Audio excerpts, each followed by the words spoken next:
안녕하세요. 반갑습니다. 고맙습니다. 네, 반갑습니다. 오늘 제가 나눌 내용은 교과서와 미디어 수업 진화론인데요. 빅히스토리라고 혹시 들어보셨나요? 네, 스토리는 들어봤습니다. 네, 히스토리. 지금 아까 역사 전쟁이라고 얘기하셨는데 그 역사 전쟁을 본격적으로 다뤄보려고. 우리가 우리 성경의 역사는 다 아시잖아요. 보시면. 그래서 창조에서부터 타락, 홍수, 그리고 혼돈, 창세기 1장부터 11장까지, 그리고 예수 그리스도로 말미암아 우리가 구원에 이르게 된 사건, 그리고 다시 오실 그때에 모든 것이 완성되는 사건이 성경에 나와 있는 인류의 역사이기도 하고 우리의 역사이기도 하고 앞으로 어떻게 될 것인지까지 얘기하고 있는 성경의 역사인데요. 세상의 여행은 어떻게 얘기하고 있을까요? 당연히 이게 빅히스토리, 이게 진짜 우리의 역사야 라고 이런 책들을 엄청 내고 계신 분들이 계신데, 인류가 8개의 큰 변환점을 거치면서 지금에 이르게 되었다라고 주장을 하는 거죠. 대폭발, 빅뱅이겠죠? 그래서 이런 거죠. 대폭발, 태양이 생기고, 별, 그리고 원소가 생기고, 또 행성, 지구가 생기고, 또 생명이 출현하고, 37억 년 전 생명 출현, 138억 년 전 이렇게 나오죠. 인간의 진화, 그리고 문명의 발달, 구석기, 신석기, 청동기, 철기, 그리고 산업혁명, 이렇게 지금의 인류, 그리고 앞으로 점점 발전할 것이다. 산업의 부상은 앞으로 계속될 것이다. 점점 발전할 것이다. 이게 인류의 역사, 진화의 역사인데, 이거를 이 빅히스토리라고 합니다. 빅히스토리라고 하는 것은 한눈에 보는 우리 모든 인류의 역사라고 얘기를 하는데요. 처음 이 빅히스토리를 주장하신 분은 데이비드 크리스천, 이름이 데이비드 크리스천입니다. 근데, 옥스퍼드 대학교에서 러시아학을 전공했어요. 그리고 호주에서 이 대학 교수로 지금 가르치고 계신데, 지금 이분이 이 세상에 내가 어떻게 존재하는지 역사를 알아야 나를 안다. 그리고 역사를 통해서 우리를 알 수 있다. 그래서 다 조명해주겠다라고 하면서 거의 비진화론과 약간의 인문학적인 약간의 인류의 역사, 문명, 구석기, 신석기와 선사시대와 또 지금 실제 많이 알려진 산업혁명, 과학혁명, 산업혁명 이런 인류의 어떤 발전사, 그걸 다 종합해놓은 통합학문 같은 이런 것들을 이렇게 보여주고 있는데요. 사실 이 부분이 이렇게 주장할 수는 있지만 거기에 반응하지 않았으면 괜찮은데 여기에 반응하신 분이 계십니다. 이분이십니다. 빌 게이츠. 세계의 거부가 여기에 수백억을 엄청 지원을 하면서 내 인생의 세 번째 프로젝트다. 첫 번째가 뭐죠? 모든 사람들에게 퍼스널 컴퓨터, 개인 컴퓨터를 갖게 하겠다. 두 번째, 자원봉사하는 게 있나요? 봉사활동하는 어떤 NGO 단체였던 걸로 알고 있는데요. 세 번째가 바로 빅히스토리 프로젝트입니다. 세상에 있는, 전 세계에 있는 모든 청소년에게 이걸 전하겠다. 라고 하는 건데요. 이게 내 인생의 세 번째 프로젝트다. 사실 빅히스토리라고 하는 것은 거의 진화론 이야기인데요. 진화론의 이야기를 살짝만 좀 먼저 서두를 이미 다 알고 계시겠지만 살짝만 해보겠습니다. 1859년 종의기원이라는 책을 쓴 찰스 다윈에 의해서 진화론이 태동됩니다. 물론 그 이전에 진화론이 스물스물 반응하는 흐름들은 있었습니다. 하지만 어떤 근거와 근거를 제시할 수 없었기 때문에 약간 어떤 마이너리티, 약간 소수만 주장하는 그런 분위기였는데, 다윈이 1831년 25살의 나이에 비구루를 타고 전 세계를 5년간 항해하게 됩니다. 사실 이 비구루의 선장은 로버트 피츠로이라고 기상학자이고 회로학자예요. 그래서 바닷길을 개척하는 게 미션이었기 때문에 지금의 지구의 남반구에 있는 바닷길을 개척한 분이라고도 하죠. 근데 이 비구루를 갈 때에 식물과 동물에 관심 있는 박물학자를 태운 게 바로 다윈입니다.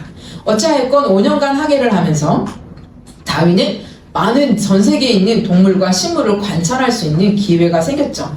그리고 갈라파고스 섬 군단의 우리 남해안처럼 섬이 군데군데 있는 이런 군단에 이르렀을 때에, 제도에 이르렀을 때에 섬마다 핀치새 모양이 다르다고 생각을 한 거예요. 사실 지금의 통계학적으로 보면 말이 안 되는 이야기입니다. 왜냐하면 그 짧은 시간에 그 섬 하나의 모든 핀치새를 다 조사할 수 있었을까? 그리고 그 섬마다 다 조사할 수 있었을까? 모든 섬을 다 조사할 수 있었을까? 저는 이제 그렇지 못하다. 지금의 통계학적으로 보면 정말 고등학교 방학 숙제와 같은 리포트와 같은 그 정도의 수준이지 않았을까라는 생각이 드는데, 하지만 그 당시에 5년간 전 세계를 돌며 이렇게 동물과 식물을 관찰한 사람이 없었다는 거죠. 그리고 심지어 1859년에 책을 발표했어요.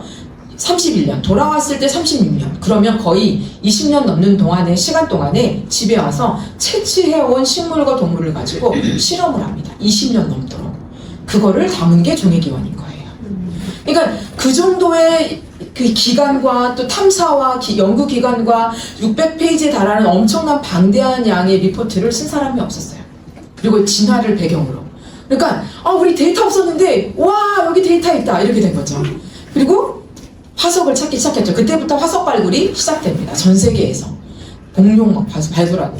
하지만 어디까지나 그것은 부리 모양의 변화.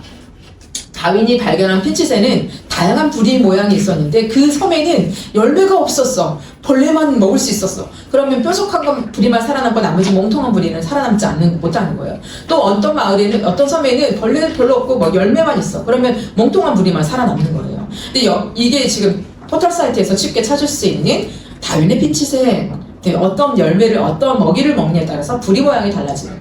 사실 부리 모양이 변하는 것은 진화가 아니죠. 변화죠. 그렇다고 핀치새가 다른 새가 된 것도 아니죠. 핀치새는 핀치새일 뿐입니다. 다만 핀치새 부리 모양이 다르면 부리의 모양이 다르기 때문에 울림통이 다르므로 울림통이 다르면 울음소리가 달라지겠죠. 그래서 울음소리가 가장 웃기게 짝짓기를 하고 내 짝이 아닌 것 같아, 내 동료가 아닌 것 같은데 짝짓기를 안 하는 거예요. 그러면 짝짓기를 종에 대한 개념이 다음 세대를 낳을 수 있는 것으로 우리가 종에서 얘기를 한다면 짝짓기를 안 하기 때문에 다른 종이 생기는 거죠. 이걸 아종이라고 분류하고 새로운 종이 시작이라고 얘기를 하는데 사실 그렇다고 해도 핀치새는 핀치새, 그쵸? 다른 새가 된 것도 아니잖아요. 그리고 여기에서 부리 모양이 변화일 뿐이지. 그리고 또 예를 들면 그 안에서 이거는 자연 선택이라고 해서 그 열매 먹이에 맞는 자기의 먹이에 맞는 것이 있는 섬에 정착하겠죠? 없으면 굶어 죽나요? 진화될 때까지? 그러면 다 굶어 죽고 나머지만 진화했다라는 개념인데 그게 아니죠. 핀치새는 자기 먹이를 찾아 또 다른 섬으로 날아가겠죠. 자기 먹이가 있는 것에 정착하는 거죠. 근데 자연이 선택했다고 하지만 어떤 선택할 수 있는 지적 능력이 있는 건 아니고 자기 먹이를 찾아가는 동물들의 본능일 뿐인 거예요. 근데 그거를 진화의 개념으로 확대 해석하고 있다. 그쵸, 맞죠? 그리고 다윈이 생각이 I think라고 한 다윈의 생각이 후손의 생각으로 이어집니다. 다윈은 이래서부터 ABCD로 진화했을 거야. 시간이 지나면 될 거야. 라고 했지만 어때? 후손들은 ABCD 대신에 동물, 식물들을 새겨 넣었죠. 이미지를. 이게 다윈의 선택에서 오랜 시간이 되면 될 거야. 라는 게 자연 선택은 팩트입니다. 관찰이 되죠. 그런데 그 외의 것들은 관찰이 되지 않죠. 종의 진화는. 그런데 이 당시에 1800년도 중반 그리고 1859년대 중반에 이때 다윈의 진화론에 반대합니다라는 크리스찬 과학자들이 성명을 내요. 반대 성명. 자연과학도의 선언. 그래서 717명이 반대 성명 사인을 합니다. 그게 지금 인터넷에 돌고 있어요. 어떤 얘기 제가 짧아서 안 갖고 오긴 했는데 짧게 얘기 드리면 과학은 발전하지만 한계가 있다. 과학은 다 설명하지 못한다. 그러니까 성경은 다 모든 것들을 담은 책도 아니다. 하지만 우리가 과학을 설명하지 못하는 것은 특히 아까 역사과학, 그렇죠? 설명하지 못하는 것은 성경에 머물러 있어야 한다. 성경이 말하고 있는 데까지 멈춰야 한다. 그리고 과학이 발전하면 나중에 조금 더 많은 얘기를 할 수 있겠지만 성경에 말하지 않고 있는 얘기, 특히 역사과학에 있는 얘기, 과학으로 증명할 수 없는 것들을 우리가 금해야 된다라는 얘기를 토대로 서명운동을 하게 됩니다. 여기에 대단한 당대에 이렇게 과학의 외보를 이뤘던 많은 이제 크리스찬 과학자들 하면 파스텔도 있고요, 주울도 있고, 맥스웰, 패러데이 이런 많은 학자들이 여기에 동참하고 여기에 상당히 하나님의 창조를 그랬을 때 믿었던 많은 어떤 증거들이 있습니다. 고백들이 있습니다. 성경은 이 진화가 아니라 말 그대로 종류대로 그리고 우리의 형상대로 이게 성경의 원리죠. 근데 세상은 다르게 얘기하죠. 이제 미디어를 살펴볼 건데요. 미디어 하면 이제는 너무나 흔해서 이제 얘기할 것도 진짜 많지만 영화는 이미 한물 간 것 같아요. 이제는 혹성 탈출 이런 거 이제 한물 간 것 같은데 심각한 게 있습니다. 바로 책인데요. 어린이들에서 보는 Y 시리즈 다 아시죠? 근데 이 Y 시리즈는 다 알아요. 근데 이 Y 시리즈가 다 문제가 있다는 게 절대 아니겠죠, 당연히. 어떤 부분? 아까 신목수 교수님이 얘기하신 역사과학 부분. 그 부분은 우리가 과학으로 증명할 수 있다, 없다. 그거는 사실 관점에 따른 해석만 들어갈 뿐이다. 그런데 그거를 마치 사실인 것처럼 기록하고 있다는 게 문제인데 더 심각한 문제는 이 Y 시리즈를 기획한 기획사에서 청소년 버전의 빅히스토리 시리즈를 만들었다는 게 심각한 겁니다. 이게 바로 이제 비키소리 관련한 책들을 제가 2023년, 24년에도 이후에도 계속 찾아봤는데 더 많은 책들이 나오진 않았더라고요. 한 66권 정도 되는 비키소리 관련된 책이 국내에 출간되었습니다. 2013년부터 본격적으로 출간되었는데요. 대표적인 예가 선생님이 들려주는 비키스토리, 우주, 지구, 생명, 인류의 문명 그 모든 것은 하나로 연결할 수 있어 라는 이야기를 합니다. 저자들을 보면 비키소리 협동조합 교사 모임이라고 되어 있죠. 세상이 궁금할 때 비키스토리, 다시 보는 5만 년의 역사 비키스토리. 근데 이렇게 비키스토리는 20권의 책으로 되어 있는데요. 청소년을 위한 비키스토리 시리즈, 이게 바로 Y 시리즈를 기획한 기획사에서 이 청소년 버전의 시리즈를 기획한 게 바로 비키스토리 시리즈입니다. 우주, 생명, 인류의 문명. 그 세 가지 캐터고리로 되어 있고요.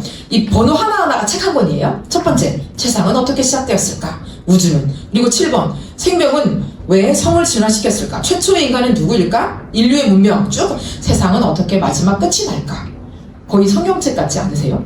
실제적으로 성경 이 모든 그 청소년을 위한 비키스토리 시리즈의 맨 첫 번째 페이지엔 다 이게 다 있거든요. 처음에 아까 얘기하신 첫 페이지 있잖아요. 모든 게 다 들어갑니다. 왠지 막 선악과 같은 느낌적인 느낌이 들지 않으세요? 저만 드는 건가요? 여기 막 선악과 같잖아요. 왠지. 그리고 과학, 문명 이런 거 발달된 것들 여기 다 들어갔어요. 우리가 알고 있는 모든 지식들이 다 한꺼번에 들어가는데 그걸 내가 연결해 줄게, 내가 설명해 줄게 이런 개념으로 탄생하게 됩니다. 이건 10가지, 문턱전압이 10가지다. 큰 변환점이 10가지였다 라는 주장들을 하고 있는데요. 제가 궁금해서 몇 권을 사서 봤겠죠? 네, 당연히 사서 봤습니다. 그래서 사서 봤는데 그 중에 2가지 책만 한번 소개시켜 드릴게요. 7번째 책, 비키스토리, 생명은 왜 성을 진화시켰을까? 그 소주제가 혼자서 자식 낳기, 성은 꼭 필요한 걸까? 다양성과 차이를 만드면서 이거 좀 의미심장한데 해서 다 펼쳐봤어요. 혹시 그런 쪽 아닌가 싶어가지고. 그런데 혼자서 자식 낳는 방법 아주 쉬워요. 여러분, 나무를 자르고 물병에 꽂아두면 뿌리가 나죠? 그쵸? 그 심으면 혼자서 자식 낳는 거야. 그리고 넝쿨식물 있죠? 넝쿨식물. 넝쿨식물 중간에 잘라도 살잖아요. 혼자서 자식 낳은 거래요. 머리에 뭐라는 거예요? 이게 혼자서 자식 낳는 거래요. 그러니까 이거는 또 성은 이게 식물과 동물의 성, 사람의 성을 혼용시켜 놓고 설명되는 것만 그거 갖다 놓고 쓰는 거예요. 식물이 되면 모든 게 다 되는 것처럼. 마치. 와, 그리고 좀 읽기 불편했어요. 너무 응답해설 같은 이런 설명들이 읽기 힘들더라고요. 그리고 최초 인간은 누구인가요, 여러분? 네. 감사합니다. 반응해주셔서. 아담이죠. 근데 여기는 누구라고 소개하고 있을까요? 오스트랄로피테쿠스 루시님이십니다. 들어보셨나요? 오스트랄로피테쿠스인데요. 오스트랄로피테쿠스를 좀 몇 가지 분석한 분들이 있어서 한번 찾아봤는데요. 오스트랄로피테쿠스는 원래 저렇게 20%에서 40%의 뼈가 발견됐어요. 전체 몸 골격에. 근데 상당히 적은 거잖아요. 전체 몸의 20%, 40%, 뭐 중간 30% 보더라도 너무 적게 발견된 건데 인류의 유인원이라고 하는 것은 인간과 원숭이들의 무리 유자를 쓴 거잖아요. 무리들, 유인원 중에서 가장 많이 발견된 거래요, 뼈가. 그래서 근데 여기 뼈를 가지고 여기 제가 많은 걸 빠뜨렸거든요. 괜찮습니다. 어쨌든 원숭이와 침팬지의 발바닥은 손바닥하고 거의 같아요. 엄지와 검지가 이렇게 벌어져 있고 손가락처럼 발가락이 아주 길어서 작은 가지도 잘 남게 되어 있습니다. 근데 지금 발가락이 발견됐나요? 안 됐나요? 없어요. 근데 그런 거를 어떤 세계관으로, 진화적 세계관으로 그려 넣었죠. 뼈만 가지고 털이 복실한지 안 한지 어떻게 알아요? 모르죠. 그럼 어떻게 넣었어요? 심지어 원숭이나 침팬지는 눈동자가 하얀 눈동자가 없어요. 사람은 있잖아요. 근데 루시는 어떻게 넣었어요? 사람처럼 넣었죠? 어떤 세계관? 친화 세계관으로 그려 넣은 거죠. 이거는 뼈만 가지고 눈동자가 있는지 하얀자가 있는지 없는지 어떻게 알아요? 그쵸? 이런 것들 그려 넣는 거죠. 새겨 넣는 거죠. 가장 다른 것 중에 누구나 비전문가가 봐도 딱 알 수 있는 게 있대요. 뭐냐면 원숭이의 갈비뼈의 단면은 우리 김밥 길쭉한 거 자르면 동그랗잖아.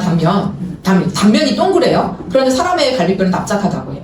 그러면 딱 보면 알잖아요. 잘라보지 않아도 잘라져 있는 것들이 많으니까 보면 알잖아요. 이걸 연구한 저의 말 말고 이걸 연구하신 분의 얘기를 들어보면 레이키 박사님이신데 인류학자 분이십니다. 그 골격을 사람처럼 보일 거라고 막 노력을 했는데 그렇게 보이지 않았고 갈비뼈의 단면이 원숭이에서 볼 수 있는 것처럼 둥글다는 거죠. 딱 보면 아는 거잖아요. 이건 비전문가가 아니어도 그 정보만 알고 바라보면 바로 볼 수 있는 부분들이죠. 이런 얘기를 했다는 거죠. 이 외에도 몇 가지가 더 있는데 좀 시간 관계상 생략하겠습니다. 교과서 속 세계관 중에 올해부터는 22년 개정 과정으로 다 적용이 돼서 올해부터 본격적으로 사용하잖아요. 작년까지는 그래도 초등학생들은 작년까지는 사용했다고 하더라고요. 15년 개정 과정을. 그거 중에 몇 가지만 이미 알고 계실 수도 있지만 몇 가지만 살펴보겠습니다. 초등학교 1학년 과학교과서 과학자처럼 탐구해볼까요 하면서 다윈이 핀치세가 나오죠. 그리고 과학자처럼 의사소통해볼까요 하면서 누가 나와요? 다윈이 나와요. 그럼 다윈이 핀치세를 관찰해서 어떻게 진화론을 태동시켰는지에 대한 얘기가 나오기 쉽겠죠? 근데 진화라는 얘기는 단 하나도 없어요. 하지만 진화를 시작시킨 다윈이 나오죠. 다윈이 과학기술에 어떤 공학기술 이런 것들에 적용, 실제 기여한 게 있나요? 철학에 기여했죠. 그쵸? 과학기술에 기여한 게 없어요. 그런데 과학자의 대표처럼 4학년 1학기, 그러니까 한국은 3학년부터 과학교과서를 배우죠. 4학년 1학기 과학교과서 첫 번째 챕터에 나오는 내용이에요. 더 심각한 것은 이제 국어교과서였죠. 4학년 1학기 국어교과 2015년 버전이에요. 올해부터는 없습니다. 이거 많이들 보셨을 것 같은데 인간 속에 동물 속의 인간이 보여요. 이거 최재천 교수님이 쓰신 글인데, 네, 인간은 종종 자신을 동물과 다르다고 생각합니다. 다를 뿐만 아니라 여러 면에서 동물보다 훨씬 뛰어나고 특별하다고 여기죠. 이런 눈으로 세상을 보면 인간 외에 다른 생명은 자꾸 하찮게 생각돼요. 그리고 우리가 사는 지구도 마치 인간으로 생겨난 것처럼 잘못 생각할 수도 있고요. 지구의 주인은 인간도 아니고 인간만이 특별한 생명체도 아니랍니다. 왜 그런지 볼까요? 라고 나와있어요. 왜 그런지 같이 한번 보시죠. 네. 인간은 엄연히 동물에 속하죠. 그것도 새끼를 일정 기간 몸속에 키워보낸 뒤 저승으로 키우는 포유동물, 새끼를 갖고 키우는 방식에서 인간은 누구랑 닮았다고요? 돼지, 개, 고양이와 다를 바가 없어요. 그리고 맨 밑에 바퀴벌레같이 돼지는 인간보다 훨씬 오랫동안 지구촌 주민으로 살아왔어요. 자연계에도 어른을 공경하는 문화가 있다면 지금 인간에게 무시당하고 고통받는 많은 동물의 마음은 나이 지긋한 어른이 한참 어린 아이에게 험한 욕을 듣고 흠씬 두들겨 맞았을 때 느낌과 비슷할 거예요. 인간은 지구의 막내예요. 진화하는 과정 중에 우연히 생겨난 한 종일 뿐이지요. 인간이 존엄성이 완전히 무너지고 있죠.